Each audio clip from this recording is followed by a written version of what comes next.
paradiddles.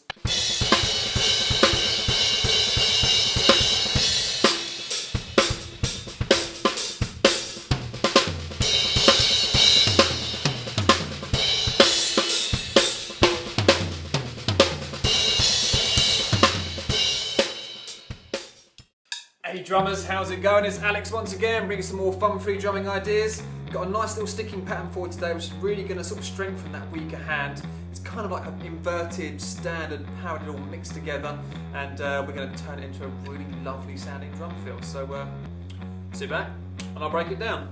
Here we go. Okay, so I've got this pattern. It's very paradiddly, and then what we're going to do is we're going to use that to strengthen our weaker hand. In my case, it's my left hand. In your case, it could be a right, unless you're one of those lucky sods who's ambidextrous. But either way, still worth learning. So let's give this a go. It goes right, left, left, right, left. If we're counting it, it's half a bar. We've got 1 E and a, 2 E and a. All right? So it's kind of like an inverted paradiddle start, and then it ends with a standard paradiddle.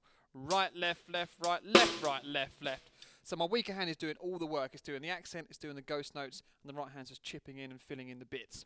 Okay? So let's just sort of loop it round so we end up playing it twice, and that'll give us one whole bar. That sounds pretty cool. We're going to kick drum and give it a downbeat. And you can just sort of play around with that itself, so you get this.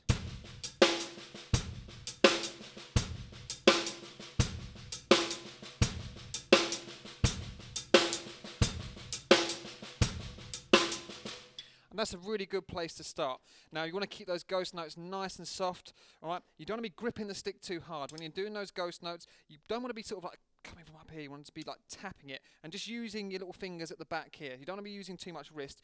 You want to use the wrist, you want to give it a good crack on the accent. That's when you want to give it a bit of a snap. Otherwise, you're sort of letting gravity do the work and then just pinching between your index finger and your thumb. And that activates this little muscle here, which is just between the knuckle of your thumb and your index finger.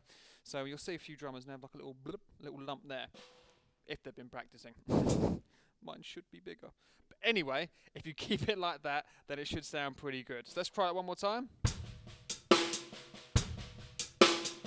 Actually, it sounds quite cool. If I bring my right hand to the floor tom, play the same thing.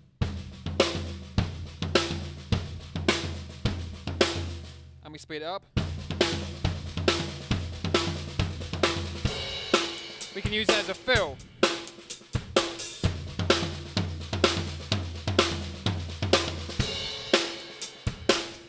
So it's like a 2-bar fill, this one.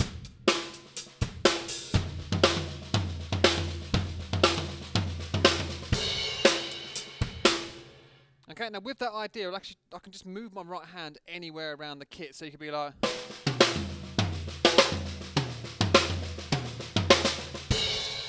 Alright, and that was with complete disregard to any kind of structure. So if I play another one, it should sound a bit different.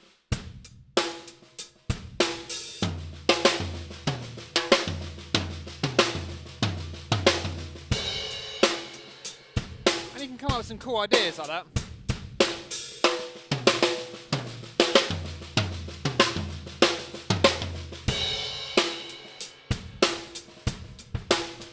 One more.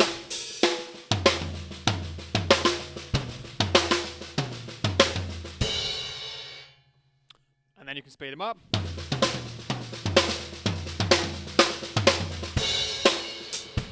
It's probably a bit overkill, but it's about, working the other hand.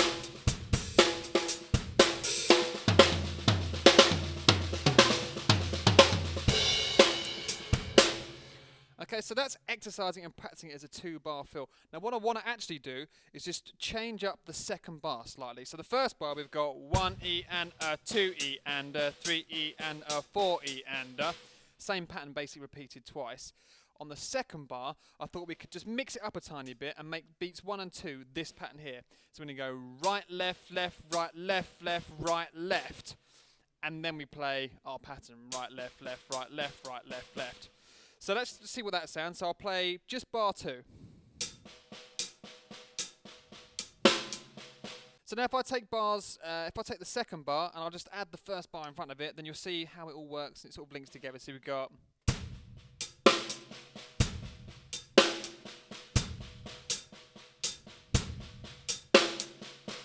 Now Now what we're going to do with that is we're going to put a bass drum with every single right hand note. So you get this.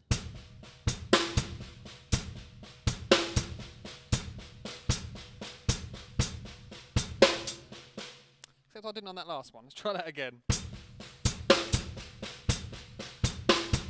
Right, left, left, right, left, left, right, left, right, left, left, right, left, right, left, left. That's what it's meant to be.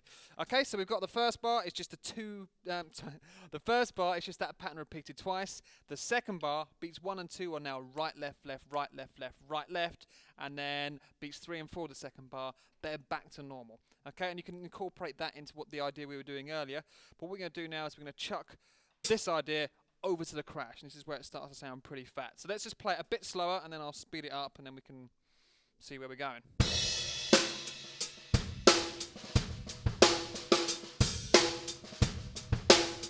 Here we go. So right, left, left, right, left, right, left, left, right, left, left, right, left, right, left, left, right, left, left, right, left, left, right, left, right, left, left, right, left, right, left,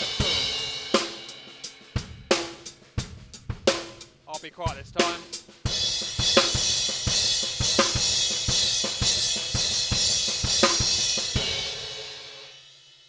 Okay, and then when we speed that up, you'll see how much our weaker hand is going to be working. So here we go.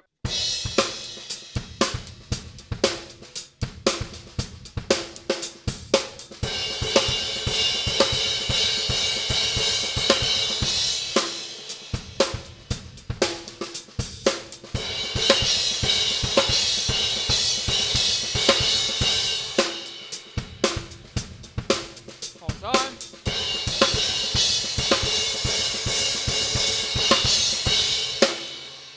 So another idea you can take from that is you can just keep it on the hi-hat, play your groove, and then thrash it up a tiny bit when you get the idea.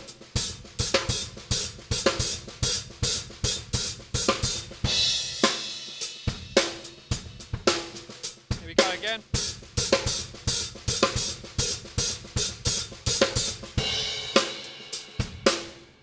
So you could try it on the ride cymbal. This sounds pretty sweet.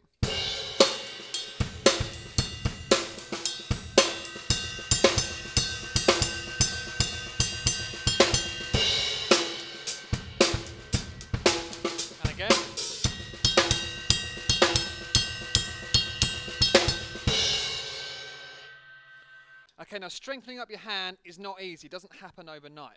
It's a bit of a grind. But the one thing you can do is come up with some cool ideas where you're mixing it up and it sounds good. Something that you want to achieve and aim towards, which forces you to bring that weaker hand up to a certain standard.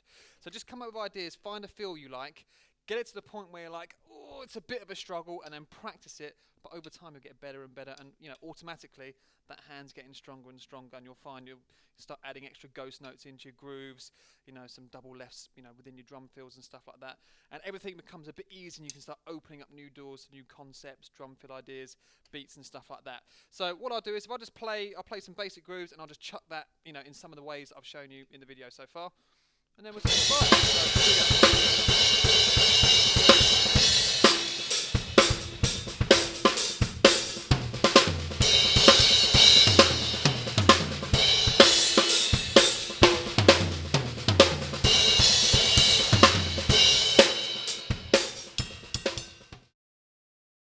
Right, so there it is. I hope you enjoyed that. It's quite a fun little idea, and it really will help out your weaker hand if you're just patient with it. But ultimately, you want to find a nice little voicing pattern that you enjoy playing, and then stick to it, and then sort of get it into some of your playing, whether you're playing along to a backing track or with some other musicians and stuff like that. But as soon as you start using it, then you start thinking about it less. And when you start thinking about it less, then it just starts developing a bit more on its own, and you'll find that your doubles will improve, your accents improve, and your overall technique will just become a little bit more slick. So that's what you're after.